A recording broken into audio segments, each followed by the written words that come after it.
Ya, nanti sambil menunggu yang lain bergabung. Mau izin Pak Kudari kita mulai ya Pak. Ya, silakan, Bu. Baik, Bismillahirrahmanirrahim. Ubur-ubur ikan lele.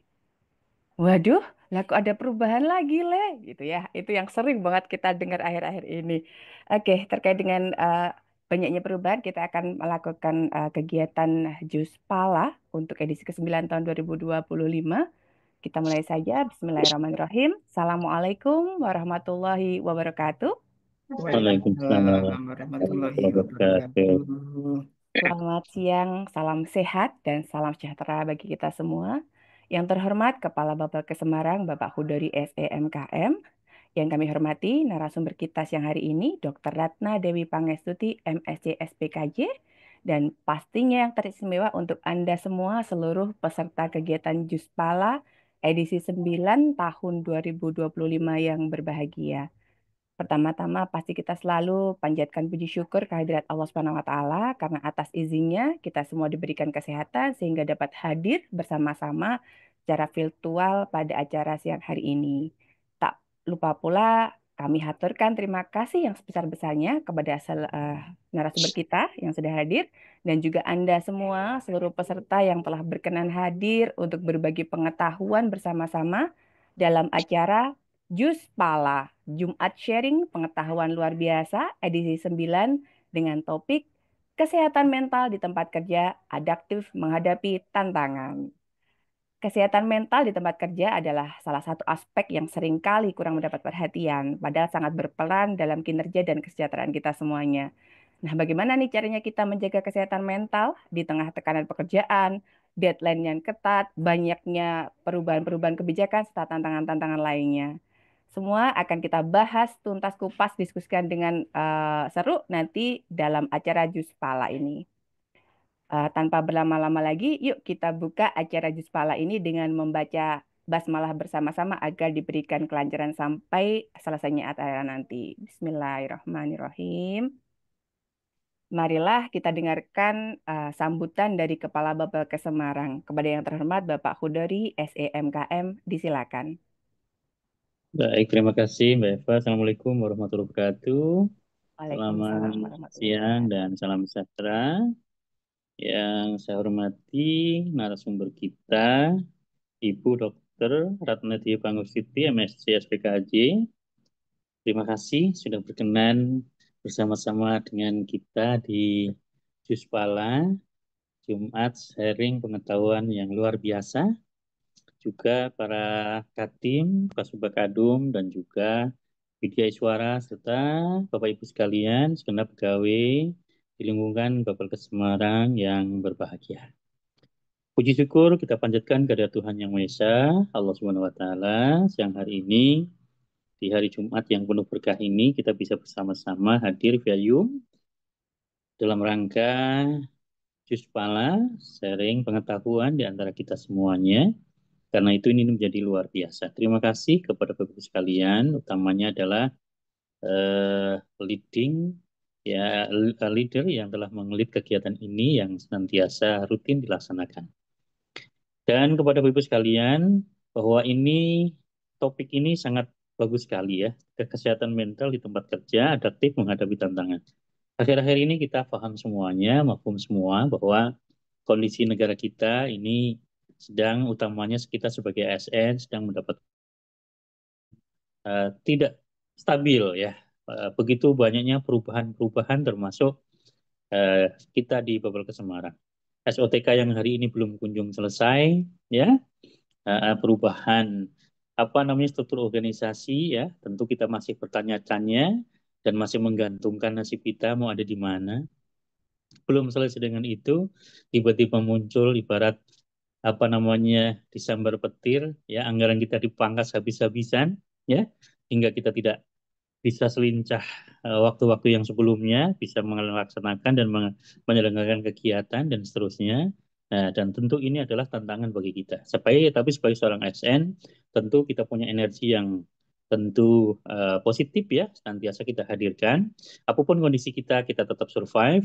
Apapun kondisi kita tetap senantiasa untuk melaksanakan tugas kita, tugas fungsi kita, dan tentu hal seperti ini menumbuhkan kita untuk lebih kreatif dan juga inovasi pastinya. Nah, namun demikian, tentu tekanan kita, batin kita, ya senantiasa mendapatkan tekanan yang luar biasa, baik dari ya kita sendiri internal, ya baik eksternal, bahkan keluarga dan juga lingkungan di masyarakat dan seterusnya. Karena itu penting ini topik yang hari ini.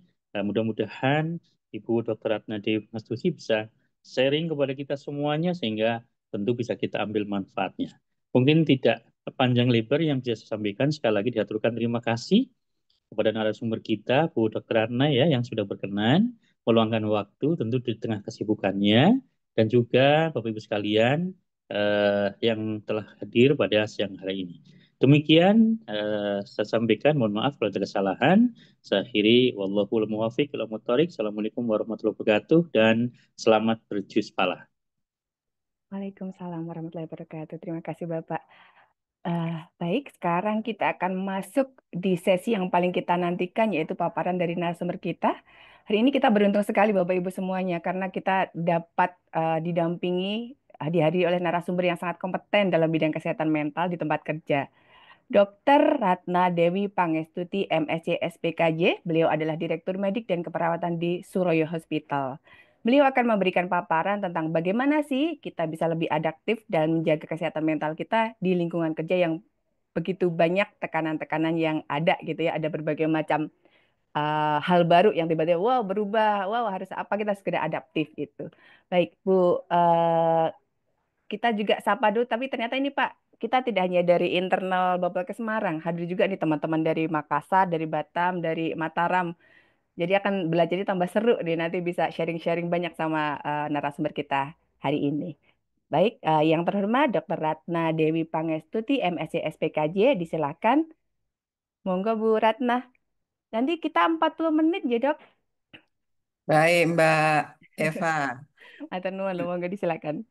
Bismillahirrahmanirrahim. Assalamualaikum warahmatullahi wabarakatuh. Yang saya Waalaikumsalam hormati warahmatullahi Satu. wabarakatuh. Bapak Kepala Bapelkes Semarang dan juga teman-teman ini. Saya akrab sekali dengan teman-teman Bapelkes Semarang ya. Sekaligus juga ada dari Bapelkes Mataram ya. Karena saya 13 tahun di Mataram. Ada Dokter Astarini kayaknya tadi. Selamat siang, Dokter Ratna. Masya Allah, selamat siang. Iya. Jumpa Iya. lagi. Baik Bapak Ibu, terima kasih kesempatannya. Ini suatu yang terhormat juga bagi saya pribadi untuk bisa sharing bersama di sini di Juspala Jumat sharing pengetahuan luar biasa dari Bapelkes Semarang seperti itu ya. Ini sesuatu yang waktu kita PKN itu selalu didengung-dengungkan ya bahwa salah satu yang menjadi mandat kita adalah untuk sharing session setiap waktu dan ini bagian yang bisa kita implementasikan karena apa? Karena sebagai makhluk pembelajar memang setiap waktu kita harus menstimuli. Nah, di siang hari ini termasuk itu yang mau kita sama-sama sharingkan ya Bapak Ibu. Bukannya Bu Ratna ini yang paling pintar di sini seperti Mbak Eva tadi bilang pakarnya, waduh, kayaknya berat sekali ya. Ya, karena pengalaman itu beda-beda. Pak Kudori dengan pengalamannya pasti juga luar biasa karena siang hari ini kita akan bahas bersama lebih ke masalah-masalah di seputar pekerjaan ya. Kalau tadi di awal Bapak Kepala Bapelkes sudah menyampaikan ada masalah di SOTK, kemudian juga tantangan di efisiensi, semua ya, semua terutama di eh, apa namanya UPT-nya Kemenkes merasakan ini. Demikian juga di Surabaya Hospital ya. Bahkan obat aja disuruh mepet-mepet gitu ya. Duh, gitu langsung. Ya, tidak apa-apa, tapi memang betul sekali bahwa kita harus selalu mengedepankan energi positif untuk supaya survive dan kita bisa mengerjakan tupoksi kita sesuai harapan ya, walaupun ketar-ketir juga ini ya indikatornya semakin ketat, tapi kok ada di belakang diganduli gitu ya, di depan ditekan gitu, ya. Tidak apa-apa, kita akan selalu survive gitu ya, kita harus yakin itu. Bismillah, kan saya mulai share screen ya dari izin. Bapak Ibu bisa sudah kelihatan? Ampun, Sudah, Kak. dokter. Ya, alhamdulillah. Baik, saya memulai. Jadi judul yang disampaikan ke Bu Ratna adalah kesehatan mental di tempat kerja, bagaimana kita adaptif menghadapi tantangan. Kalau tadi diceritakan tantangannya adalah perubahan-perubahan di tahun baru ini ya, di awal tahun ini ada SOTK, ada efisiensi, kemudian yang tahun-tahun kemarin sebetulnya sudah banyak PR juga gitu ya, belum selesai sudah ditambah lagi. Masya Allah, tetapi itu suatu tantangan. Bagaimana kabar Bapak Ibu hari ini? Kita mulai dengan menyapa dan di awal tentunya kita berdoa bersama ya. Insya Allah forum ini mendapatkan keberkahan dan kemudahan. Ini hari Jumat dan insya Allah juga besok sudah memasuki bulan Ramadan ya Bapak Ibu ya. Jadi mari bersama-sama ini jadi perenungan ya. Baik, kita mulai dengan apa yang disebut kesehatan mental ini sudah bolak-balik terus selalu kita dengar ya. Kita mengutip dari WHO bahwa kesehatan mental merupakan kondisi sejahtera, well-being ya.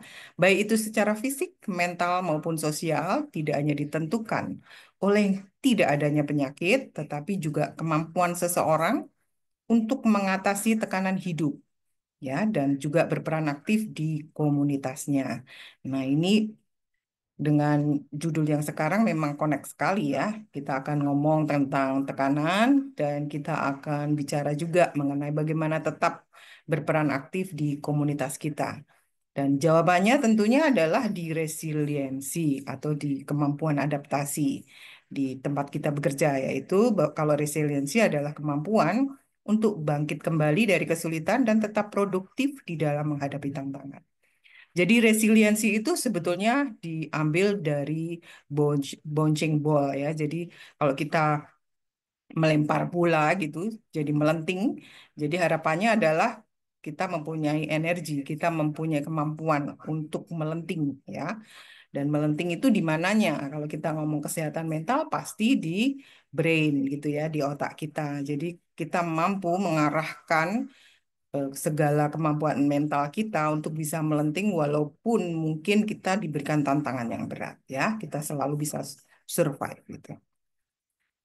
Nah, ini tentang kemampuan adaptasi kita kalau kita ngomong resiliensi. Selanjutnya, kita awali dulu dengan yang nggak enak ya, yaitu dengan stresor gitu ya. Kalau tadi dihadapkan pada tantangan, tantangan itu kita anggap sebagai stresor gitu ya. Nah, sebelumnya kita lihat bahwa adaptif di tempat kerja itu apa, yaitu kemampuan menyesuaikan diri dengan lingkungan kerja, termasuk rekan kerja, atasan maupun dengan sistem ya. Dan kita perlu memahami budaya kerja masing-masing untuk bisa bekerja dengan optimal, baik itu visi, misi, maupun nilai-nilai yang dianut di tempat kita kerja. Kemudian berkomunikasi dengan baik dan terus belajar. Komunikasi adalah kemampuan dasar dari yang mencerminkan dari otak kita, gitu ya. Kemampuan otak yang sehat pasti dengan memampukan kita untuk berkomunikasi dengan baik ya. Karena salah satu hal ketika orang mempunyai gangguan di bidang mental, maka salah satu yang dinilai adalah kemampuan komunikasinya. Nah, kemudian juga selalu menjaga sikap positif ya. Bagaimana mengarahkan selalu bersikap positif ini bukan sesuatu yang ujuk-ujuk bisa kita dapat ya, tapi ini dari proses pembelajaran supaya kita dewasa menghadapi tantangan, kemudian bisa tangguh di situasi krisis. Mengatur emosi dan motivasi ini benar-benar ngomongin kemampuan otak ini. Nanti kita akan bahas lebih lanjut ya. Dan mengatur waktu dengan baik karena kita mau menuju ke work apa work life balance ya, balance antara bagaimana kita apa namanya memakai waktu kita di tempat kerja tapi sekaligus juga untuk keluarga, bahkan juga untuk diri sendiri. Nah, kita lihat nih bagaimana sih situasi di tempat kerja. Contohnya seorang ibu di kantor ini ya, bertanya kepada teman kerjanya yang seumuran dengan anaknya. Dia bertanya, "Mbak, saya diajarin bikin tabel seperti ini ya." Gitu ya. Kemudian teman kerjanya yang seumuran anaknya menjawab, "Ibu, seperti ini belum bisa ya? Gampang banget nih, Bu." Gitu, ya. Saya mau bertanya ini ke Bapak Ibu.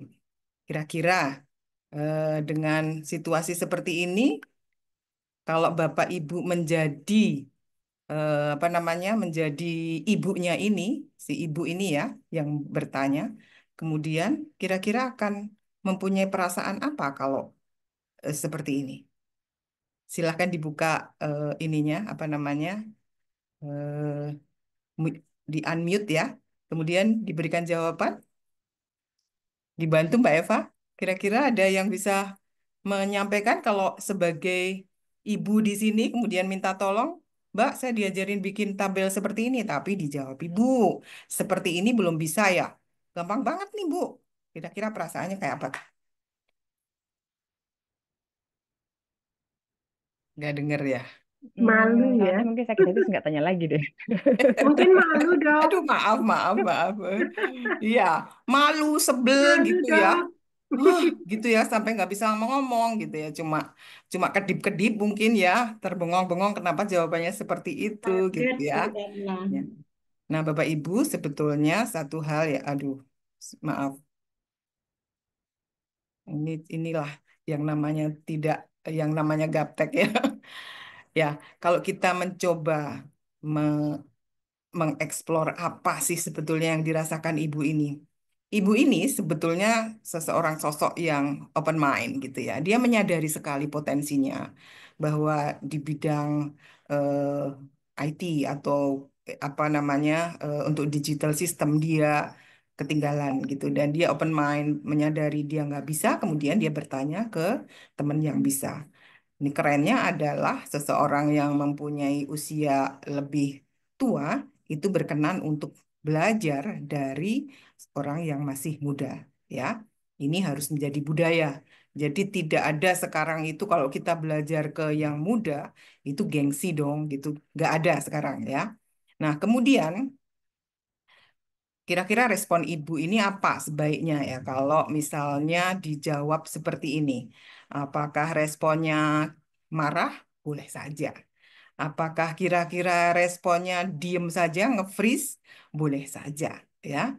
Atau kira-kira responnya secara dewasa, ya. Jadi, iya, saya belum bisa.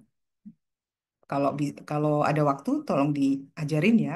Ini adalah jawaban yang major, yang kita harapkan seperti ini nantinya ya. Ya sudah, lanjut saja. Kalau kalau ada kata-kata yang menantang seperti ini ya, yang menjatuhkan seperti ini ya, jadi mungkin di tempat kerja banyak nih hal-hal seperti ini. Itu nggak perlu kita rasakan terlalu dalam gitu ya. Jadi fokus pada tujuannya apa? Fokus tujuannya adalah supaya bisa. Maka itu yang fokus. Apapun kendalanya, ah ini hal kecil seperti itu ya. Di contoh kedua juga begitu, masih hal yang sama.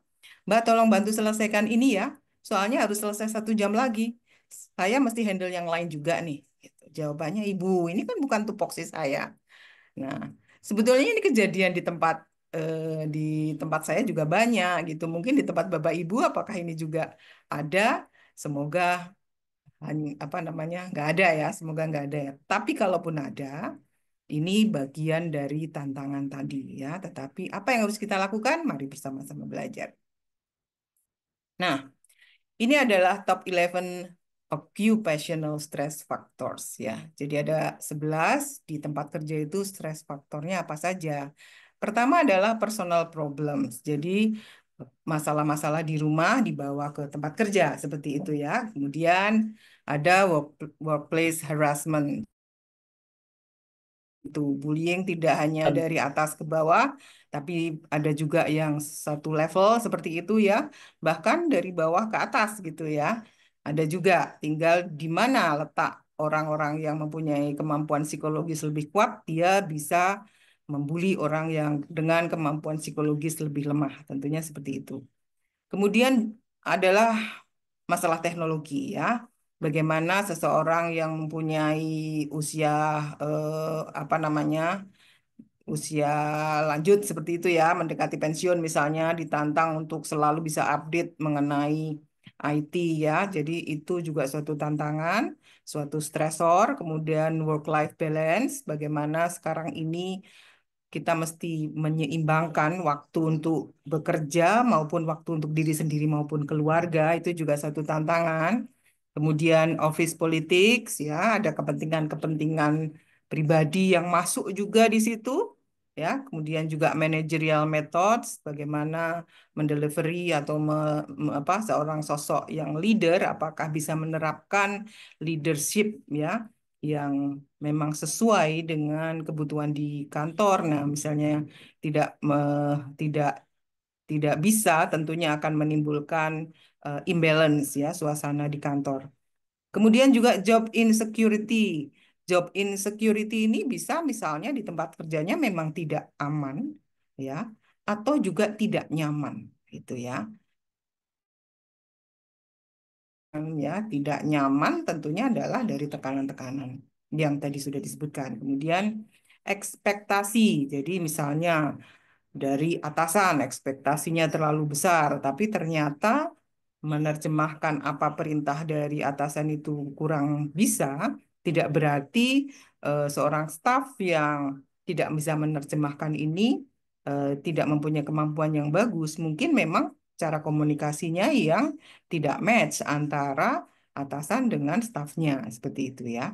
Kemudian work intensity. Jadi memang intensitas bekerjanya kalau terlalu loadnya terlalu tinggi akan menjadi stress factors ya. Kemudian stagnansi, tidak ada kejelasan ini. Pekerjaan saya seperti ini terus ya. Apa apa ke depan nih? Apakah ada tantangan lagi atau sesuatu yang baru? Ternyata tidak jelas. Nah, ini menjadi sesuatu yang menyebabkan stres juga. Dan prolong working hours ya. Kalau kita ditargetkan di 150 jam per minggu, itu sebetulnya sesuatu yang sudah terukur, sudah cukup ya, sehingga kita bisa mengatur supaya terjadi balancing untuk waktu, baik itu untuk diri sendiri dan keluarga ya. Tapi kalau memang dari kantor tugasnya terlalu banyak menjadi prolong working hours, ini menimbulkan stres juga ya. Nah, selanjutnya kita juga mesti membedakan antara stres yaitu eustress dan distress. Bapak Ibu, kalau eustress adalah sesuatu yang memang kita perlukan supaya kita terus menjadi orang-orang yang tadi pembelajar ya, menjadi semakin eh, baik gitu ya, semakin matang, semakin apa namanya di dalam pekerjaan yang baru itu dengan tantangan baru itu kita juga balance terus. Nah, itu di eustress. Tidak demikian dengan distress. Kalau distress mempunyai banyak negatif implication, banyak apa namanya dampak ya. Kita lihat dulu dengan tabel ini menjadi lebih dengan grafik gambar ini menjadi lebih jelas ya. Eustress adalah gambaran yang di tengah ya Bapak Ibu ya. Ketika stresor itu bisa stresor atau stimulasi itu bisa kita lakukan, kita laksanakan dengan optimal ya, sehingga akan mendorong kita untuk mempunyai atensi secara fokus, kemudian emosional kita menjadi balance gitu ya, dan mengedepankan kemampuan berpikir rasional itu di eustress atau stres yang positif ya. Jadi kalau kita misalnya diberikan pekerjaan tidak hanya sesuai tupoksi saja, ditambah pekerjaan lain gitu ya, tetapi masih di jam yang bisa kita tolerir atau tambahan-tambahan pekerjaan yang bahkan mungkin kita mesti belajar sedikit gitu ya. Seperti contohnya di tempat saya ya. Semua petugas administrasi harus bisa mengetik 10 jari. Ya, kalau tidak dikotakkan dulu. Nah, harus sampai bisa mengetik 10 jari. Ini suatu stresor bukan Bapak Ibu? Setuju ya, suatu stresor ya. Jadi semua kemudian belajar untuk mengetik 10 jari. Seperti itu ya. Apakah ini kemudian memakan waktu lebih banyak? Tidak, karena diberikan waktu setiap minggu untuk mengikuti kursus seperti itu ya, sehingga tertata untuk waktunya. Kemudian ketika mereka menerapkan di kantor itu menjadi tantangan sehingga tetap area di eustress ini. Akhirnya kemudian mereka mempunyai kompetensi lebih dengan kemampuan mengetik 10 jari, itu sesuatu yang luar biasa bagi mereka sendiri ya. Sehingga mereka senang karena ada stimulasi baru, ada tantangan baru. Tidak demikian kalau dibiarin aja, sudah nggak ada tantangan baru. Kalian sebagai admin ya gitu-gitu aja. Nah, nanti lama-lama kalau tidak ada tantangan baru, maka ke distress yang sebelah kiri, too little stimulation gitu ya, menjadi impaired attention. Jadi dia karena bosan seperti itu ya, kemudian ada banyak hal yang tidak ada tantangan di kemampuan dia, dia menjadi apatis ya. Tidak demikian di sebelah kanan eustress ini di area yang terlalu banyak stimulasi ya, terlalu banyak waktu yang dipakai di kantor, terlalu banyak pekerjaan yang akhirnya memang dia tidak merasa tidak mampu menjadi orang yang impaired selectivity juga ya. Terlalu excitement tapi nanti lama-lama menjadi burnout gitu ya. Menjadi muncul behavior yang disorganized, contohnya gangguan tidur, gangguan makan, ya. Bahkan di dalam pekerjaannya juga fokusnya menjadi menurun. Nah, itu semua bisa muncul di area sebelah kanan. Nah, ini adalah kalau nanti berlanjut ya, dengan distress tadi, akan berlanjut kalau sepanjang fungsi-fungsinya itu masih bisa dilakukan, maka bukan suatu gangguan mental. Tetapi kalau kemudian fungsi-fungsinya terganggu, contohnya pekerjaannya menjadi kacau, kemudian dia mulai eh, apa namanya banyak izin ya, kemudian di rumah pun seperti itu, beberapa tugas mungkin dia juga sebagai ibu di rumah, tetapi beberapa tugas harus terbengkelai seperti itu, maka kalau fungsi-fungsinya ini terganggu, maka disebut gangguan mental seperti itu ya. Jadi top 5 ya, 5 yang paling banyak dari gangguan mental atau isu kesehatan mental di tempat kerja adalah stres ini sendiri ya, yang kemudian kalau terus berlanjut akan menjadi burnout. Burnout itu adalah stres yang kronis ya, yang memunculkan beberapa masalah baik itu di kemampuan kognitif, kemudian juga behavior dan emosi seperti itu. Nah, kemudian yang paling banyak juga adalah muncul gangguan cemas. Gangguan cemas bukan kecemasan saja. Kalau kecemasan adalah sesuatu yang kita kita semua punya. Dan itu sesuatu yang memang fitrah gitu ya. Supaya kita survive itu kita punya cemas. Tetapi kalau gangguan cemas itu memang sesuatu yang mengganggu fungsi-fungsinya karena kecemasannya berlebihan. Sehingga kemudian bisa saja bahkan dia izin karena takut masuk kantor seperti itu ya. Karena takut ketemu orang, takut tidak bisa mengerjakan tanggung jawabnya secara tuntas. Nah, seperti itu ya. Nah, kemudian juga depresi. Dua masalah apa isu gangguan mental, isu mental health ini yaitu anxiety dan depresi menempati urutan yang apa namanya tinggi ya, urutan awal dari masalah mental. Dan kemudian juga substance abuse.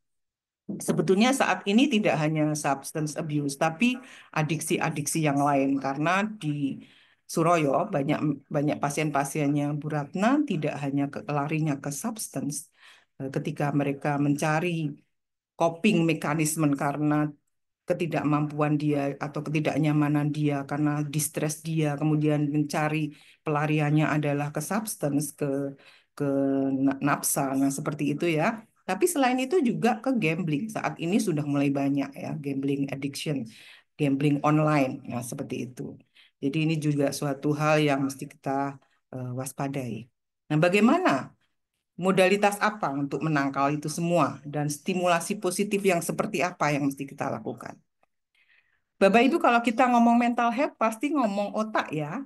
Jadi ini hanya mengingatkan saja bahwa otak kita ini menghadap eh, ke samping ini dari samping kanan ya Bapak Ibu ya. Jadi yang area hijau adalah area prefrontal cortex yang bertanggung jawab untuk fungsi-fungsi kognitif, untuk berpikir, untuk problem solving dan prefrontal cortex inilah yang menjadi area untuk mengatur emosi kita gitu ya. Dan prefrontal cortex ini supaya bisa mengatur semua, maka dari kecil kita harus dipaparkan memori-memori, situasi-situasi positif supaya nanti bisa diambil sebagai referensi ketika dia mau menyelesaikan masalah, ya. Nah, kemudian area limbik system yang bertanggung jawab untuk masalah emosi, seperti contohnya marah, sedih, gitu ya, cemas, seperti itu di limbik system ini. Dan kerjasama antara limbik system dan prefrontal cortex ini itu sangat mempengaruhi mental health. Nah, kalau brain system ini mengontrol eh, apa ya, apa situasi atau fungsi-fungsi eh, seperti apa tidur, kemudian juga suhu ya, kemudian lapar. Nah, seperti itu ya. Jadi fungsi-fungsi primitif kita itu diatur oleh brainstem ini atau batang otak. Nah, inilah ya yang harus kita jaga. Bapak Ibu semua mesti mengetahui bahwa saraf kita ya itu diberi kemampuan untuk neuroplasticity, yaitu kemampuan otak berubah secara struktur maupun fungsi terhadap sebagai respon terhadap stresor atau dari lingkungan. Neuroplasticity ini akan terjadi sepanjang hidup, ya. Bagaimana otak kita kalau kita belajar tadinya tidak bisa, seperti tadi saya contohkan, seorang administrasi harus mengetik 10 jari. Tadinya tidak bisa.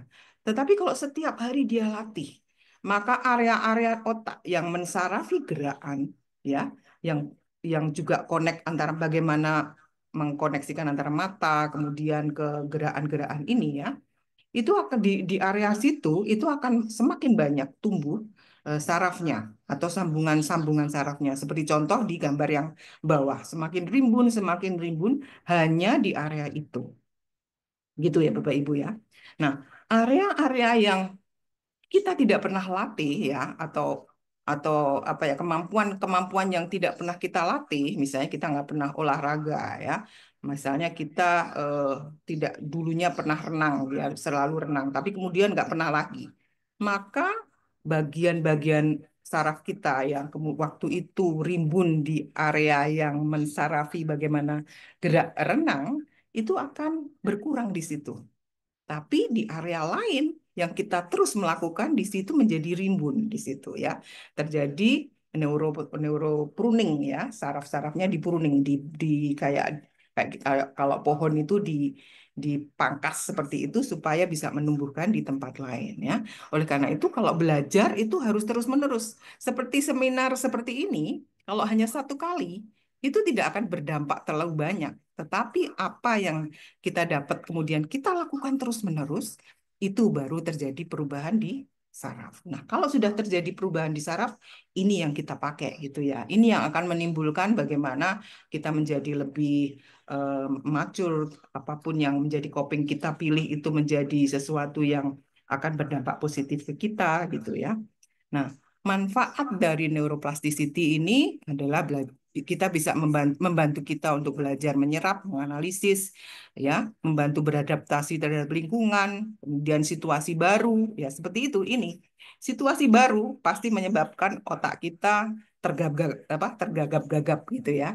Tetapi kemudian kalau kita teruskan, ayo belajar terus, ayo dicoba terus, maka dia akan menumbuhkan sinap-sinap baru yang kemudian lama-lama menjadi lancar kalau kita melakukan hal tersebut. Nah, itulah kemampuan kita. Kita diberikan eh, modal ini, ya, modal modal awal ini. Kalau kita tidak pakai, ah, rugi besar kita ya. Nah, kemudian neuroplasticity ini juga berguna bagaimana kita beradaptasi terhadap stres baru ya. Jadi tantangan-tantangan baru kalau tadi ya, perubahan-perubahan baru di sini. Memulihkan membantu memulihkan diri setelah ada cedera otak dan membantu juga meningkatkan fleksibilitas kognitif. Baik, ini adalah 5 pilar bagaimana kita beradaptasi atau 5 pilar dari resiliensi.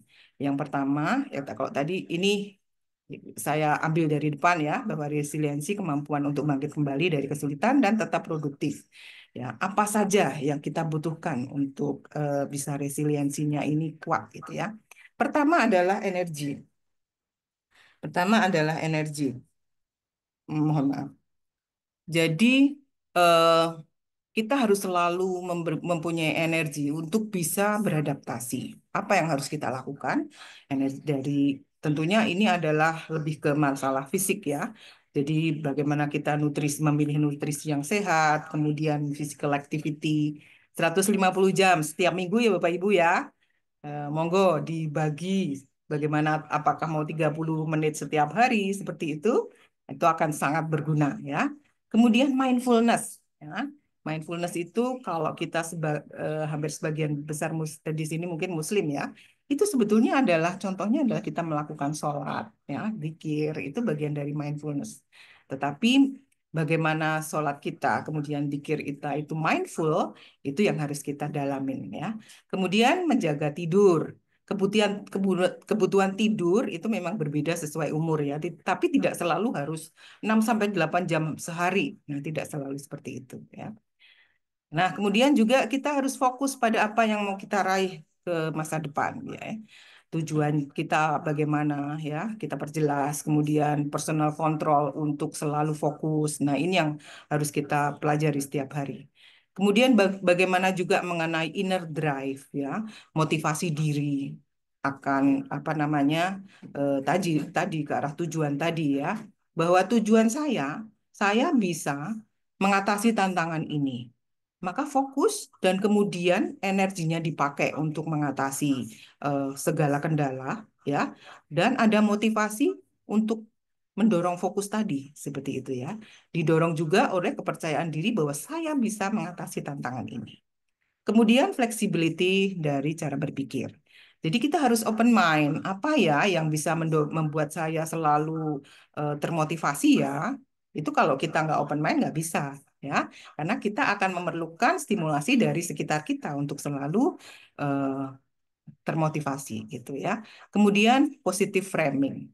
Nah, jadi contoh tadi kasus di atas, si ibu itu mencoba selalu melakukan positive framing. Bisa saja dia nge-frame bahwa ketika dia diomongin, ah gitu, gini aja nggak bisa ya Bu. Bisa saja kemudian tersinggung ya, tetapi dia mengedepankan positive framing. Jadi saya nggak mau masuk di area jengkel gitu ya. Saya tetap fokus bahwa saya mau bisa nih bikin apa namanya tadi Excel seperti itu ya, atau eh, yang lain dia ingin belajar dari yang lain seperti itu. Dia tetap fokus, memotivasi diri di situ, dan selalu walaupun dia diomongin seperti itu belum bisa ya, itu tetap positif saja. Itu sesuatu yang nggak perlu saya pikirin, nggak perlu saya rasain gitu ya. Kemudian strong relationship di kantor itu butuh sekali ini ya, bagaimana kita membuat apa namanya membangun kepercayaan kepada teman-teman sekantor gitu ya. Memang mungkin ada teman yang toksik gitu ya. Tetapi bagaimana menghadapi orang toksik ini sesuatu yang memang harus kita pelajari. Kita harus lebih fokus pada orang-orang yang nggak toksik. Ya, tentunya akan lebih banyak orang yang nggak toksik daripada yang toksik gitu ya. Mari kita lebih fokus untuk membangun relationship yang kuat dengan mereka-mereka yang bisa bisa lebih baik dalam bersikap gitu ya. Kemudian dari building trust ini, kita akan bisa mengakses, bisa mendapatkan support yang banyak. Karena untuk nggak menghindari bosan, ya, menghindari situasi yang nggak nyaman, menghindari yang berlebihan, itu kalau ada support dari teman-teman sekitarnya, karena masing-masing mempunyai nasib yang sama, ini nasib dalam tanda kutip ya, mempunyai kesulitan yang sama. Kalau ayo bareng-bareng ini dalam situasi semuanya harus mengetatkan ikat pinggang ya. Kalau semuanya bareng-bareng, maka pasti akan lebih apa namanya lebih ringan seperti itu. Nah, ini contoh kalau kita bisa beradaptasi secara baik di tempat kerja kita ya, bahwa kepercayaan diri kita saat menghadapi tantangan itu menjadi kuat, menjadi lebih optimis kepada hal-hal positif ya, fleksibel dalam mengelola beban karena bareng-bareng salah satunya itu ya, tanggung jawabnya menjadi lebih bagus ketika diberi amanat, walaupun mungkin terbentur-bentur ya, mengerjakannya yang dulu cepat. Nah, karena ini tantangannya baru, maka harus membutuhkan waktu yang lama. Oke, karena ini bareng-bareng menjadi menjadi lebih fleksibel, atasan menjadi lebih maklum dan apa namanya stafnya juga berusaha kuat. Nah, seperti itu ini iklim yang luar biasa kalau bisa diterapkan ya. Kemudian kesabaran lewat kontrol yang baik. Kesabaran itu tidak ada batasnya, Bapak Ibu. Kalau orang bilang ya sabar kan ada batasnya, nggak ada. Ini ngomong kesabaran itu ngomong pengelolaan limbik sistem tadi ya, pengelolaan emosi. Jadi kalau limbik sistem kita bagus, pasti kesabaran itu juga terus bisa kita lakukan gitu ya. Tapi sabar tidak selalu berarti apa-apa oke, apa-apa mau seperti itu ya. Itu ya. Kemudian self awareness itu jauh lebih bagus ya. Jadi mengetahui ke potensi diri, kemampuan diri itu menjadi lebih paham ya, sehingga tahu batasan-batasan, bisa menerapkan balancing diri. Nah, itu jadi semuanya menjadi lebih nyaman. Nah, ini ada beberapa cara nih untuk membangun resiliensi emosional ya, karena mau tidak mau kita paham Bapak Ibu pasti pernah mendengar bahwa kemampuan emosional untuk survive, untuk sukses itu berlipat-lipat ya dibanding kalau hanya kemampuan kognitif saja ya, karena kemampuan emosional inilah yang mempunyai energi lebih besar untuk mendorong kita sukses untuk menyelesaikan banyak masalah di sekitar kita ya. Nah, ini 12 cara ini contohnya adalah embrace positivity. Jadi kita selalu mengedepankan positivity, memeluk positivity. Bapak Ibu, salah satu bahasa cinta yang apa namanya love language itu adalah sentuhan ya. Tapi tentunya ada batasannya ya, nggak menyentuh orang dengan sembarangan ya. Tetapi kalau ada teman kita eh, apa namanya misalnya dalam kondisi energinya turun seperti itu ya atau moodnya turun, salah satu hal yang bisa kita lakukan untuk membantu adalah sentuhan. Gitu ya. Sentuhannya di mana? Ayo nanti belajar bersama bagaimana menyentuh secara baik gitu ya.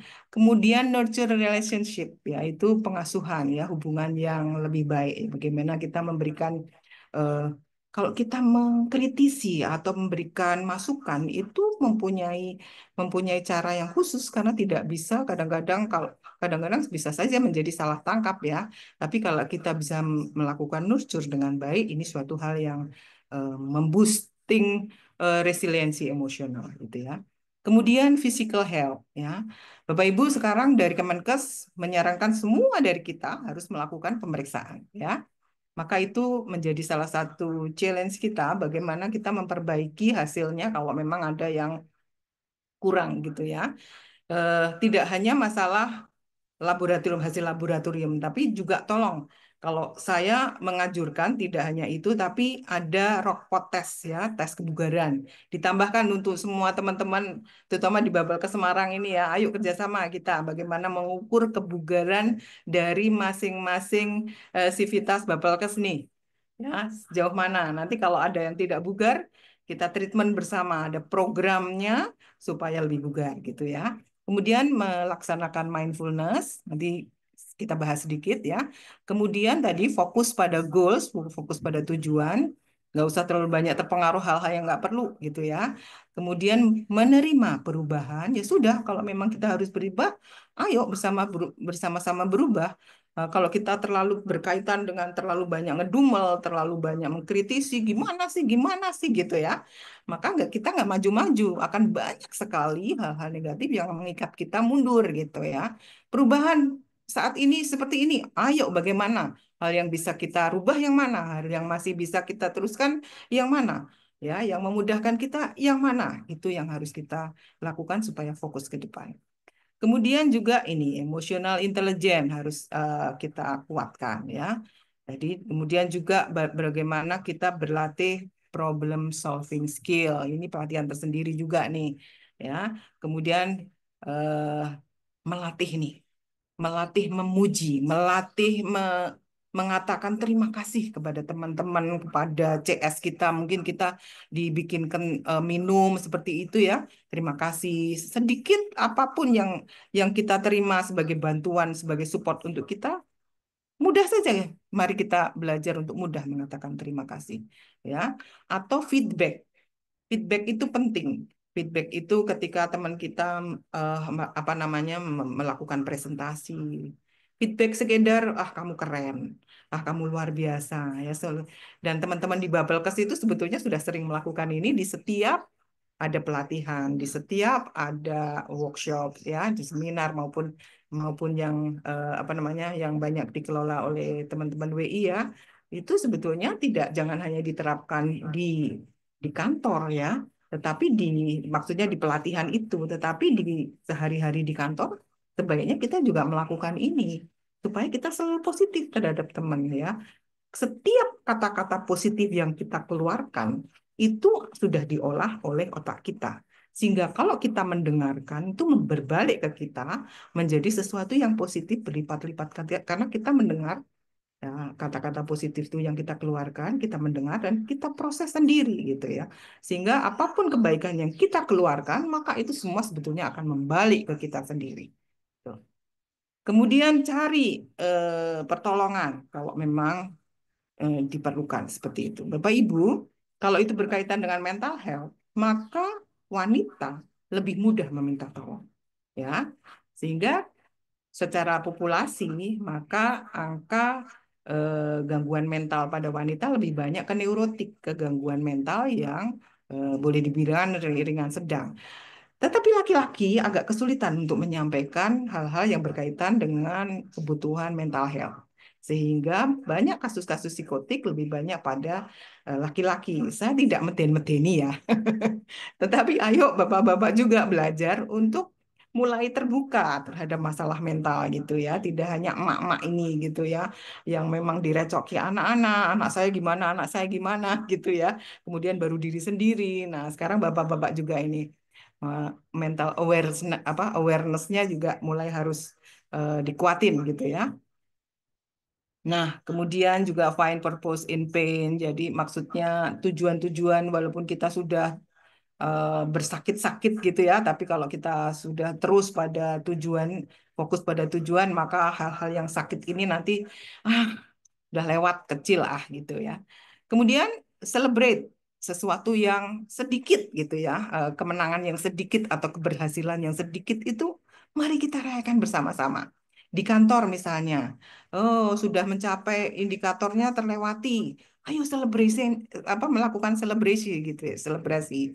Misalnya, ayo kita kumpul bareng nih, mari kita ada yang berteriak, oh, kita berhasil ini gitu, ayo tepuk tangan bersama atau menepuk meja bersama atau apapun wujud dari selebrasi itu. Karena hal yang kecil itu kemudian bisa menguatkan otak kita. Ya, apalagi kalau itu dilakukan berulang-ulang. Selanjutnya kita akan mengakhiri dengan mindfulness ya. Eh, kurang berapa menit nih Mbak Eva? Kita belajar sedikit mengenai mindfulness atau kesadaran penuh ya. Bahwa Bapak Ibu kita hidup ada di masa lalu, masa sekarang, dan masa depan. Maka yang terbaik adalah energi kita fokuskan di masa saat ini. Kalau kita terlalu banyak me- melepas energi untuk selalu berpikir di masa lalu, yang terjadi adalah kita akan mudah mengalami depresi. Ya, karena masa lalu ini kita tarik ke sini. Sehingga hal yang harusnya kita fokuskan di sini akan tertimpa oleh hal-hal yang dari masa lalu. Padahal masa lalu kan sudah tidak bisa kita apa-apain. Itu sebagai sesuatu yang pengalaman saja gitu ya kita pakai di sini. Nah, sebaliknya kalau fokus kita terlalu banyak di masa depan, maka yang terjadi kita akan mudah mengalami gangguan cemas. Nanti kalau bagaimana, nah kayak gitu ya. Jadi hal-hal yang kemudian tidak bisa kita selesaikan karena cemas itu bisa muncul karena bisa saja kita masa depan itu kita tarik di sekarang. Contohnya apa? Contohnya, waduh saya nggak bisa pasti dikasih tanggung jawab baru ya misalnya. Ayo ditunjuk sebagai ketua panitia, oh saya nggak bisa, saya ini gitu ya. Dan nanti kalau ini gimana? Nanti kalau ini gimana? Ini kan sebetulnya sesuatu yang belum terjadi ya. Ya, akhirnya apa yang terjadi? Dia nggak pernah punya kesempatan lagi kalau dia nunjuk dia pasti nggak mau. Eman kan seperti itu ya. Jadinya bisa ke arah cemas seperti itu. Nah, demikian juga kalau menarik masa lalu ke sekarang gitu ya. Dulu andai saja saya seperti ini, andai saja ya seperti itu ya. Jadi menyesali hal yang sudah lewat padahal itu sudah tidak bisa kita apa-apain. Yang di sini akhirnya terbengkelai, terlalu banyak berpikir tentang masa lalu. Nah, mindfulness adalah bagaimana kita mencoba menarik atau memfokuskan saat ini, gitu ya. Artinya kita benar-benar menyadari dan memperhatikan keadaan saat ini, perasaan yang dirasakan saat ini, sambil mengenali semua emosi yang muncul saat ini tanpa harus menghakimi. Ya, mindfulness di tempat kerja ini akan bisa membantu menurunkan stres, meningkatkan kontrol diri, dan mengurangi tingkat kecemasan. Nah, cara menerapkan mindfulness itu sesekali ya. Kita mencoba untuk fokus pada satu tugas aja, ya. Step by step kita nikmati. Ya, misalnya Bu Ratna mau cuci piring gitu ya. Maka mindfulness cuci piring itu seperti apa sih? Kita fokus. Luar biasa ya. Tangan saya masih berfungsi untuk bisa memegang piring ini. Padahal ini licin loh. Piring ini dari kaca misalnya gitu ya. Kemudian kena air. Luar biasa. Tangan saya masih bisa merasakan dinginnya air. Kemudian saya harus mengambil sabun. Kemudian saya usapkan. Terima kasih. Saya masih bisa merasakan lembutnya sabun gitu. Jadi fokus pada di sini. Kalau kemudian ada suami yang datang gitu ya, misalnya, Danda ini, ya nanti dulu, gitu ya. Jadi fokus dulu karena kita mau latihan mindfulness nih ya, seperti itu. Seperti itulah mindfulness ya. Jadi kita fokus pada saat ini. Ini latihan sesaat-sesaat saja, seperti kita jalan kaki. Kita nikmati jalan kaki, naik tangga apalagi gitu ya, kita nikmati. Bahkan kita rasakan nih otot mana nih yang bergerak, kita bersyukur di situ. Nah, itu mindfulness seperti itu. Kita fokus ya. Kemudian manfaatkan waktu istirahat menjauh dari meja kerja, hirup udara segar 10-20 menit sehari. Contohnya seperti itu. Kalau kita membayangkan di gedung Bapel ke Semarang nggak ada tempat yang apa rindang gitu ya. Harus keluar mungkin ya. Tetapi kalau di Salaman mungkin masih banyak tempat. Benar-benar ketika waktu istirahat, Bapak Ibu jangan duduk di meja, keluar jalan kaki, nikmati mindfulness di situ ya. Kemudian jangan terus-terus mengkritik kekurangan atau kegagalan, terutama kegagalan diri sendiri, mengkritik diri sendiri ya. Boleh untuk melakukan muhasabah boleh, tetapi jangan nggak usah terus-menerus, nggak usah berlama-lama seperti itu ya. Muhasabah benar-benar diniatkan untuk membangun kekuatan diri, ya, bukan untuk mengkritik terus-menerus diri, ya. Nah, caranya gimana? Kalau sudah mulai mengkritik terlalu banyak, maka alihkan fokus. Kalau mengalihkan fokus itu tidak berarti ketika saya berpikir buruk tentang saya tak nyetel TV aja, atau saya tak baca WA saja. Nggak bisa, Bapak Ibu. Mengalihkan fokus yang paling cepat bisa kita lakukan adalah dengan menggerakkan tubuh. Ya, misalnya kita lagi berpikir hal yang menyedihkan tentang diri kita, bangkit, jalan kaki. Ya, mungkin kita bikin minum, kita cari teman untuk ngobrol, nah, itu seperti itu. Jangan ragu untuk bertanya jika ada hal yang masih belum dipahami. Ini juga bagian dari mindfulness. Karena kita bisa fokus tujuan kita. Kita melakukan hal yang fokus di saat ini yang bisa kita lakukan. Ya, kemudian pilih mantra. Contohnya, this too shall pass. Ya, hal-hal yang ini akan lewat lah, kayak gitu ya. Nah, ini adalah cara mudah meditasi mindfulness, ya. Jadi ini secara netral saja bisa dilakukan oleh semua. Kita duduk di tempat yang tenang, kemudian punggungnya lurus tapi jangan kaku, ya. Kemudian bagaimana kita meletakkan tangan senyamannya saja, kita pejamkan mata, ya. Kita fokus untuk tubuh ini supaya rileks, ya. Kemudian kita fokus pada nafas. Kita tarik nafas pelan, ya, kemudian dihembuskan nafas. Nah, semua fokusnya adalah pada hidung, bagaimana aliran udara itu masuk keluar. Nah, ini dilakukan 10 menit atau bisa 20 menit setiap hari. Tetapi Bapak Ibu, pikiran kita itu bagaikan monyet nakal gitu ya. Ketika kita mencoba fokus, dia malah lari-lari.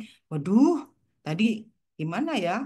Pintunya belum ditutup ya. Kalau tidak nanti apa namanya kena angin gede nanti jedar-jedor misalnya gitu ya. Aduh, tadi sepeda motornya kuncinya udah tak tarik belum ya. Itu lari-lari kayak gitu ya. Jadi kalau sudah lagi lari kayak gitu, kita tarik kembali ke sini, fokus ke nafas gitu ya. Lari kemana lagi? Fokus ke nafas. Nggak apa-apa, karena kita baru latihan. makin lama setiap hari mencoba menerapkan ini, maka makin mudah kita melakukannya. Dan kalau bisa menerapkan ini, insya Allah itu mudah kita menurunkan tension kita. Bapak Ibu, untuk semua yang Muslim, ini kalau diterapkan pada saat kita sholat, maka inilah yang nantinya ke arah bagaimana kita sholat khusyuk seperti itu, ya. Kemudian juga diteruskan dengan berzikir gitu ya.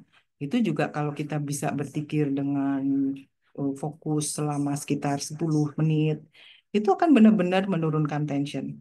Sehingga kalau kita melakukannya 5 kali sehari 10 sampai 20 menit, itu hasilnya luar biasa. Panjenengan akan semua akan tampak muda di umurnya gitu ya Bapak Ibu ya. Itu saja yang saya berikan untuk saat ini. Semoga di kesempatan lain kita akan bisa lebih banyak belajar dan mungkin ini hanya untuk bisa me, apa ya, kula nuwun gitu ya supaya mengingat lagi bagaimana pentingnya kita aware terhadap kesehatan mental kita ya. Semoga di lain waktu kita bisa belajar lebih dalam lagi, karena sekali lagi kalau kita ingin bisa lebih mendalami atau kita bisa mempunyai dampak terhadap apa yang mental health kita, maka tidak bisa hanya sekali mendengar, tapi sekaligus juga mendengar kemudian mempraktekkan, mempraktekkan juga tidak sekali, tapi terus setiap hari seperti itu ya. Nah, salam sehat jiwa untuk Bapak Ibu semua. Wassalamualaikum warahmatullahi wabarakatuh. Monggo Mbak Eva. Ya, Waalaikumsalam warahmatullahi wabarakatuh. Keren banget ya, Dok. Saya sendiri juga, ternyata ada juga ya stres yang dibutuhkan gitu ya. Ternyata stres tidak hanya yang stres, aduh aku tuh stres gitu ya, sering banget ngomong gitu kan. Oke, Dok, ini kita buka untuk seksi diskusi. Berkenan ya? Kita buka dulu, Monggo, monggo disilakan untuk tiga monggo. pertanyaan pertama dulu. Silakan untuk Bu yang mau Ratna udah di bertanya bisa rumah nih. raise hand. Oh, udah di rumah nih. Bapak juga di rumah kan, Bu? Ngakalin. Ayo, monggo Monggo Bapak Ibu. disilakan. Nggih.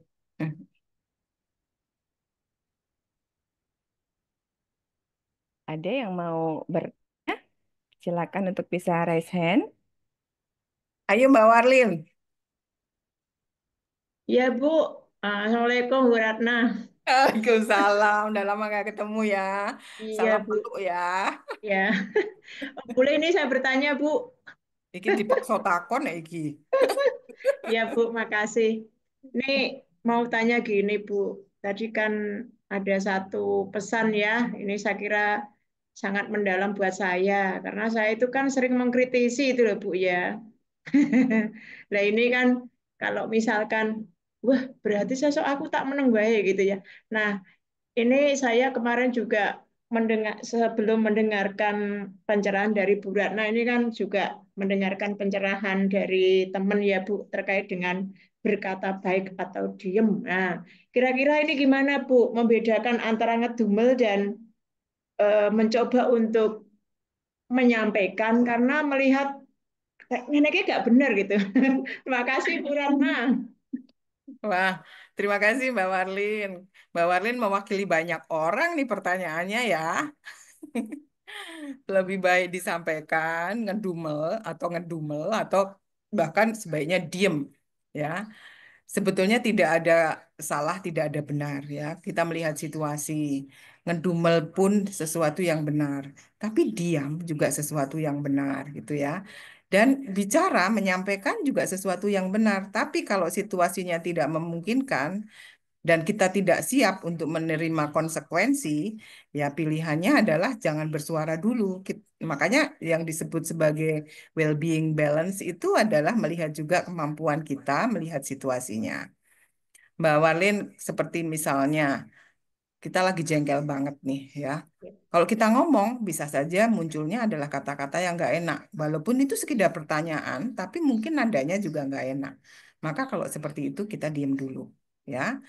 Kemudian baru nanti kalau kita rasa kita bisa bicara enak, kita sudah bisa mengendalikan, ya kemudian kita sampaikan. Apalagi kemudian tadi Mbak Walin mengawali dengan saya sering mengkritisi diri nih. Seperti itu ya. Masing-masing manusia itu punya karakter sebetulnya ya. Kalau Mbak Walin sering mengkritisi diri, sebetulnya ini masuk kepribadian tipe A ya. Orang yang perfeksionis tuh sering mengkritisi diri ya. Tuntutan terhadap diri sendiri itu gede gitu ya. Tapi kadang-kadang itu yang bikin exhausted ya, kecapean, mentally kemudian mudah capek karena menuntut yang terlalu berlebihan. Nah, ini belajarnya adalah belajar ngerem. Yang tadi mindfulness itu bisa dipakai, Mbak. Ya, ketika kita melakukan muhasabah, apa benar nih saya melakukan kritisi diri yang terlalu lama, yang terlalu sering, yang terlalu banyak. Jadi, latihannya adalah latihan stop, gitu ya. Kadang-kadang bilang stop seperti itu adalah suatu pertolongan yang awal, PFA ya, psychological first aid itu kadang-kadang kita cukup melakukan stop, mengatakan pada diri sendiri stop ketika kritisi-kritisi ke diri sendiri itu muncul banyak. Nah, stop ini adalah bagaikan kita itu eh, meniatkan sesuatu di otak. Otak itu bekerja kan secara kimiawi dan listrik ya. Ketika kita ngomong stop, maka neurotransmitter otak itu akan berubah dan kemudian memperkuat, baik, ayo stop dulu. Supaya pikiran-pikiran buruk itu kemudian terjeda. Ya, seperti itu, Mbak.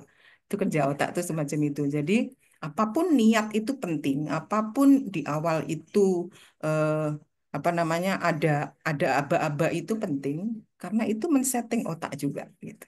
Terima kasih Mbak Marlin. Nanti Terima kita bisa kasih Bu bahas lebih Ratna. lanjut. Terima kasih Ya, sami-sami. pencerahannya, nggih. Kenuwun. Baik, terima kasih. Ada juga yang bertanya di chat nih, Dr. Ratna nih. Dari Pak Budi Karisma ya. Tentang bagaimana cara menangani kondisi yang impulsif dan sensitif diri. Jadi sensitifan nih gitu gimana nih dok? Terutama di tempat kerja gitu ya. Nanti takutnya di eh, teman ih gitu aja sensi gitu kan biasanya. Iya, ya. Jadi kalau kita ngomong kepribadian itu balik lagi ke bagaimana kemampuan prefrontal tadi ya. Seumuran kita ini, seumur Bu Ratna ya. Kalau Eva kan masih jauh ya. Bawah Pengalaman 40 lah Bu. ya, Masih ya, tambah ya. enggak nih? Pengalaman hidup kita itu banyak ya, sehingga itu mewarnai bagaimana kita baper atau enggak. Nah, seperti itu ya. Kalau tadi ngomong, gimana Mbak Eva? Eh, Sebentar saya juga, Yang sensian itu loh dok. Jadi cara ya, menangani kondisi yang impulsif dan ya, sensi oh banget nih impulsif sensitif ya, jadi sensitif gitu impulsif baperan dan biasanya. sensian, baper gitu ya. Maka yang kita lakukan adalah lagi-lagi latihan, seperti yang saya sampaikan ke Mbak Warin tadi ya. Ketika orang marah pun, saya kok gampang marah ya. Marahnya kemudian impulsif. Saya banting seperti itu ya. Atau saya mukul sesuatu itu. Tapi sebetulnya beberapa detik sebelum melakukan impuls itu muncul, maka sebetulnya ada waktu itu tuh masih dikendalikan oleh kognitif kita gitu ya, sebelum emosi mengambil alih ya. Jadi ketika ada stresor, kemudian kita mau merespon dengan emosi, tetapi sebelum emosi mengambil alih, sebetulnya ada beberapa detik itu kognitif kita main di situ. Nah, beberapa detik inilah yang mau kita latih, gitu ya. Jadi setiap kali mulai emosi itu eh, mulai menata pikiran. Ini nanti sebentar lagi saya akan mukul nih, sebentar lagi saya akan ngelempar nih, seperti itu ya. Contohnya ya. Jadi beberapa detik itu, ayo, saya stop. Contohnya seperti itu, atau saya keluar dari area itu yang bikin saya marah. Ya, contohnya seperti itu. Jadi menguatkan kemampuan untuk mengendalikan diri dengan kognitif sebelum semuanya diambil alih oleh emosi. Karena kalau sudah masuk ke emosi, maka akan sulit bagi kita untuk mengontrol seperti itu ya. Nah, itu kenapa orang dilatih anger management itu supaya di detik-detik masih dikontrol oleh pikiran tadi, oleh kognitif tadi, itu dikuatin supaya jedanya lebih panjang. Semakin jedanya lebih panjang, maka emosi nanti menjadi lebih mudah untuk dikendalikan. Salah satu yang lain lagi adalah kemudian diam. Ya, ketika mulai emosi diam dulu. Diam dulu, tarik nafas panjang, keluar dari tempat itu gitu dulu. Itu adalah pertolongan pertama. Ya, kemudian baru eh, dikuatin kognitifnya, kemampuan berpikirnya, bahwa ini nggak perlu. Kalau saya meneruskan, maka nanti emosi yang ambil alih. Nah, seperti itu. Mungkin awal-awal akan susah. Yang bisa dilakukan cuma tarik nafas, keluar dulu dari tempat itu. Mengawalinya seperti itu, ya. Ini banyak nih Oke. kasus-kasus apa Oke. namanya, terutama Yang kayak gitu ya, Dok. jangan pokoknya Bapak Ibu, terutama Bapak-bapak tadi kalau ada yang saya kok mengalami seperti ini, jangan merasa sendiri ya. Kasus-kasus Banyak misalnya temennya ya. baperan, kemudian impulsivity, saya kok mudah Mm-mm. marah. Itu banyak kasusnya seperti itu, ya. Dan itu bisa dikelola Bapak Ibu. Ya, bisa dilatih ya. Oke, makasih dok. Gitu ya Pak Budi ya. Jadi pertama memang harus kalau mau marah diem dulu gitu ya beratnya ya. Hmm. Langsung keluar dulu biar nanti nggak langsung wing yang keluar soalnya nggak bisa ditarik lagi ya kata-katanya. Oke, ini ada satu pertanyaan lagi yang sudah masuk ke panitia nih terkait dengan bagaimana mengurangi stres akibat lingkungan kerja yang tidak harmonis nih, Bu Ratna nih banyak nih. Mungkin, ih itu sih PhD kerjanya suruh gini ternyata nggak nyambung. Itu kerjanya lama, yang ini maunya cepat gitu kan banyak yang kayak gitu ya, bikin jadi diem-dieman tapi batin gitu, biar lebih harmonis, biar biar bisa nyaman lingkungan kerjanya itu gimana nih, Bu Ratna? Mohon Iya penjelasan. ya, terima kasih pertanyaannya. Ini satu tim, satu kantor, satu ruangan, ada beberapa ada orang mungkin satu atau dua oknum yang larinya tuh nggak secepat teman-temannya, dan ini benar-benar membuat teman-temannya itu harus ikut-ikutan mundur gitu ya waktunya ya. Mungkin kasusnya seperti itu ya. Dan ini tidak ya, dan ini juga cukup banyak nih kasus-kasus seperti itu. Termasuk misalnya di situ banyak yang anak-anak Gen Z gitu ya. Ternyata masih ada nih yang eh, Gen X gitu ya, yang masih di situ pasti dia lebih lambat. Nah, tadi makanya kalau semuanya itu memahami, oh ini memang bagian yang harus kita, bukan saya ya, harus kita mm, apa sebagai tantangan kita bersama, ayo kita kelola bersama. Seperti itu. Jadi caranya gimana? Harus ada ngobrolnya dari tim tersebut ya, supaya bisa connect satu sama lain. Itu harus ada ngobrol. Ngobrol itu penting Bapak Ibu, terutama untuk yang satu ruang, dan kemudian juga harus ada akrab. Akrab itu hal-hal yang di luar pekerjaan kantor itu dilakukan bersama-sama supaya kita bisa memahami kesulitan dari teman kita yang satu tim yang kurang tadi apa. Kalau orangnya misalnya hanya masalah ketidakmampuan teknologi, ayo bareng-bareng ya, seperti itu ya.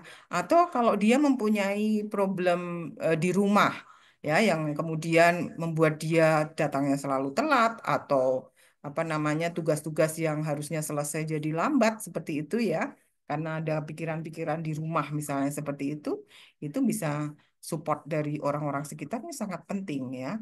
Tetapi memang toleransi adalah hal yang harus dikedepankan ketika kita bekerja di dalam tim. Kita tidak tahu apakah kita nantinya akan membutuhkan orang lain menolong kita. Oleh karena itu kita harus aware bahwa apapun yang bisa kita tolong saat ini, apa yang bisa kita bantu, itu harus kita lakukan segera. Nah, hal-hal tersebut lewat apa bisa saling memahami lewat ngobrol. Jadi di luar kantor, di luar jam kerja, supaya akrab itu ngobrol satu sama lain. Dan dari keakraban itu kita tahu apa hal-hal yang memberatkan, apa yang bisa kita lakukan bersama supaya tim ini lebih solid, supaya lebih cepat, seperti itu. Kalau ada lagi ini, tidak hanya memperlambat, tetapi dia lari sendiri. Ada juga yang seperti itu. Termasuk itu ketika kita ngobrol, kita akrab, kita bisa menyampaikan kritisi itu dengan nyaman. Tapi kalau di dalam kantor, kemudian suasana kerja, kita menyampaikan itu, penerimaannya bisa agak lebih sulit gitu ya. Tetapi kalau situasinya santai, ayo kita makan bareng yuk. Nah, seperti itu, situasinya lebih santai, penerimaannya pasti juga lebih nyaman. Orang yang lari ke depan itu bisa dengan mudah open mind bahwa kamu tuh larinya terlalu cepat nih. Kita ayo dong dibantu. Nah, itu lebih nyaman menyampaikannya ketika situasinya relax. Ngaten, Mbak. Itu sudah Oke. melalui percobaan tuh. Oh iya kan? Dan itu bisa terbukti. Oke, siap. Ada lagi yang silakan untuk bisa bertanya, raise hand jika masih ada yang ingin ditanyakan nih. Sambil menunggu yang raise hand, mohon untuk bisa isi daftar hadir ya Bapak Ibu semuanya sudah dicantumkan di chat Zoom-nya. Saya sedikit juga mau mengkoneksikan ini ke rumah ya, Bapak Ibu ya, bahwa apa yang tadi Bapak Ibu sudah lihat, sudah dengar, itu sebetulnya sesuatu yang bisa dilakukan di rumah saja, di rumah juga, tidak hanya di tempat kerja. Bagaimana kita harus akrab dengan anak-anak yang saat ini beberapa kasus itu remaja itu banyak yang datang sendirian, tidak mau periksa dengan orang tuanya.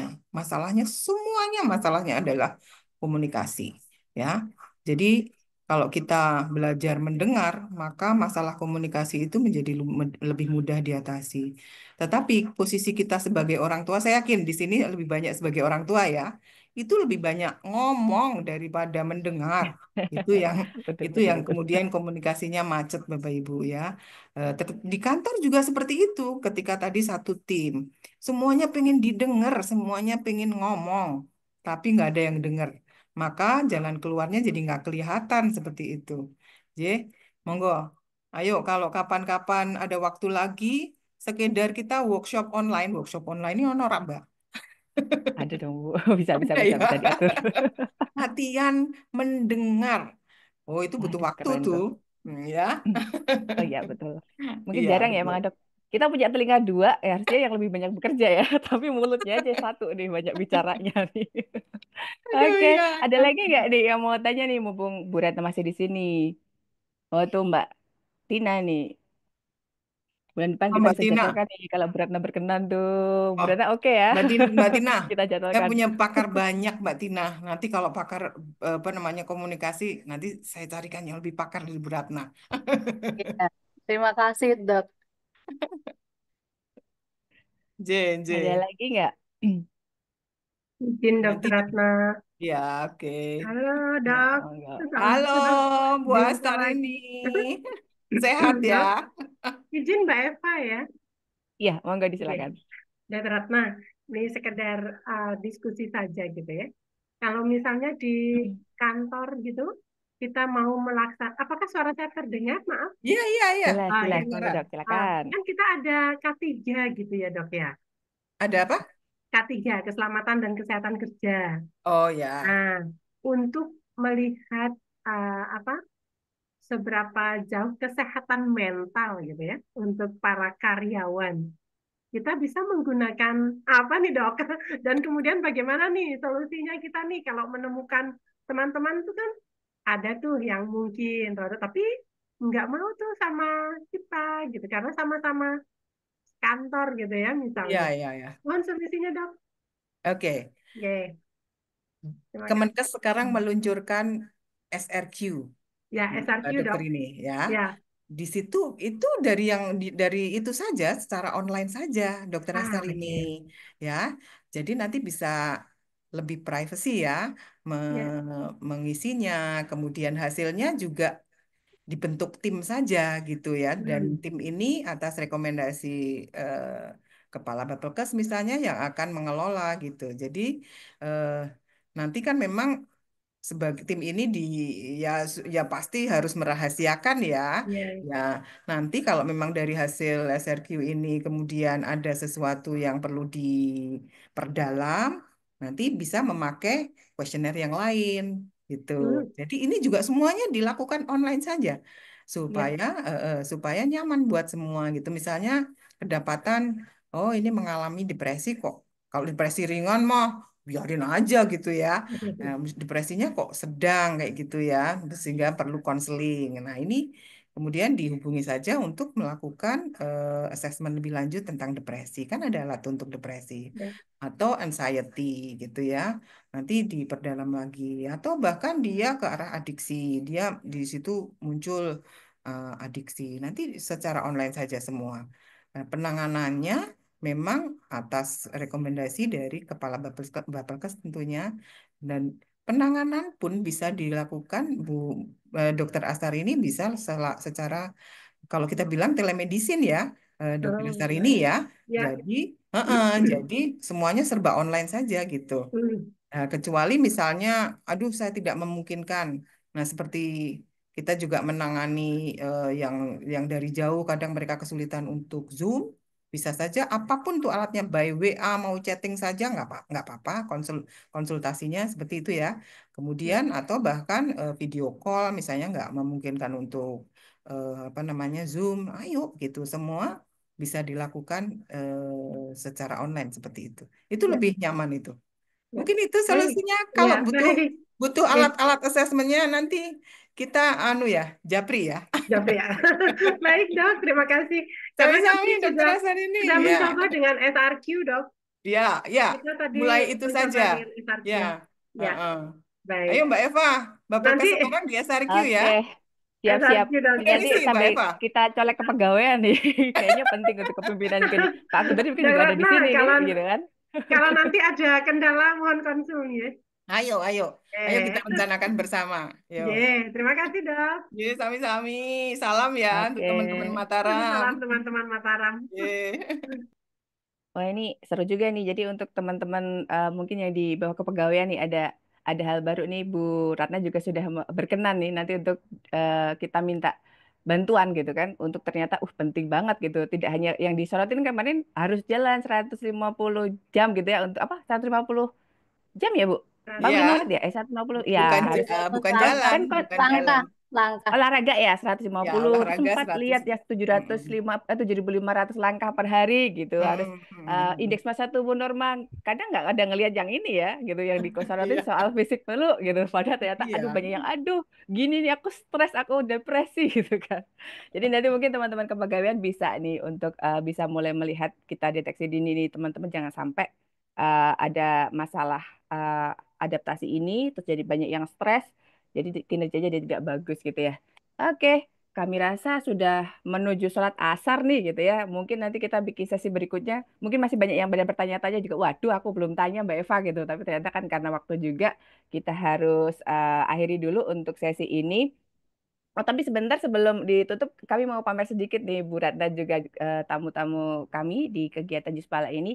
Jadi Juspala tuh sudah kami lakukan sejak 2024 gitu. Jadi salah satu kegiatan yang harapannya tadi bisa untuk menambah pengetahuan, biar bisa salah satunya seperti ini kan masalah sekarang gampang jengkelan, nggak adaptasinya nggak bagus, kita kasih materi Juspala ini untuk ngobrol-ngobrol ringan. Kita juga belajar tentang penyakit-penyakit juga terkait dengan bagaimana olahraga yang baik. Pokoknya macam-macam lah. Next nanti kita akan info lagi kalau kita ada jus pala yang bisa kita sharekan ke teman-teman semuanya gitu ya. Aku Oke, kirim ya Mbak Eva untuk ya. oke siap. Nanti kita cek lagi Bu Ratna untuk ngisi lagi lah untuk sesi berikutnya. Nanti juga saya ambil dari Bapelkes ya, minta tolong ya teman-teman ya. Oke, siap-siap. Oke. em, Jangan lupa untuk mengisi presensinya. Kita dapat materi banyak, dapat pengetahuan baru banyak dari kesimpulan yang dapat saya ambil. Intinya sih dalam menghadapi semua tantangan yang terjadi saat ini. Oh ini ada nih, yang minggu depan apa nih Bu Tina ya? Temanya tentang, kok nggak bisa baca ya? Kesehatan gratis. Oh, Ya, cek kesehatan gratis ya. Oke, oke, siap. ini apa namanya programnya Pak Presiden yang lagi Iya, betul. ngetop. Jadi harapannya kita untuk mencoba melakukan mindfulness gitu ya Bu Ratna ya.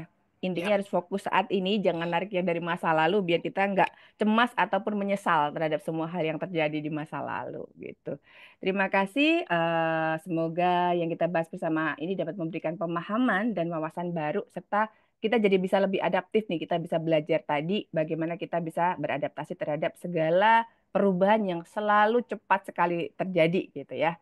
Jadi tak lupa juga kami mengucapkan terima kasih banyak Bu Ratna sudah berkenan hadir berbagi ilmu bersama kami. Insya Allah bermanfaat banget, bisa langsung kita aplikasikan nih nanti malam gitu ya.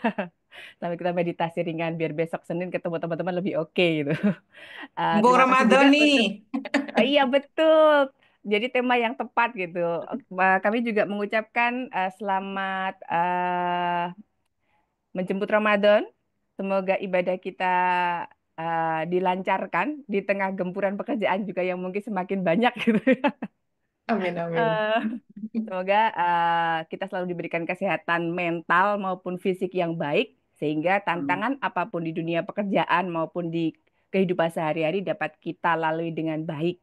Sampai jumpa di acara Jus Pala berikutnya. Wassalamualaikum warahmatullahi wabarakatuh. Sampai Waalaikumsalam jumpa Waalaikumsalam. semuanya. warahmatullahi wabarakatuh. Terima Mohon kasih. Waalaikumsalam maaf ya. Terima Mohon kasih, Bu Bu Ratna. Ratna. Ya, mau Foto bersama maaf lahir Mbak Eva. batin. Sugeng Eva. Ramadan, sugeng puasa. Mohon izin kita foto bersama dulu boleh? Oh iya. Silakan dibuka kameranya semua. Panitia silakan untuk dapat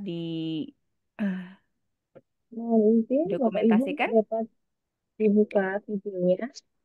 Untuk biayanya apa ini, Mbak Eva? Semangat sehat Semangat mental. ya. Semangat. Maaf, maaf. Oke, hitungan ketiga ya Bapak Ibu ya. Jangan lupa tersenyum. Satu, dua, tiga. Semangat Salam sehat. terbang.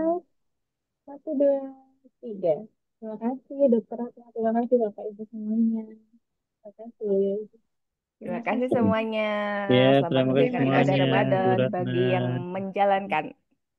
Ya, Terima makasih. kasih Bu Terima Ratna. kasih. Matur Terima kasih, Bapak.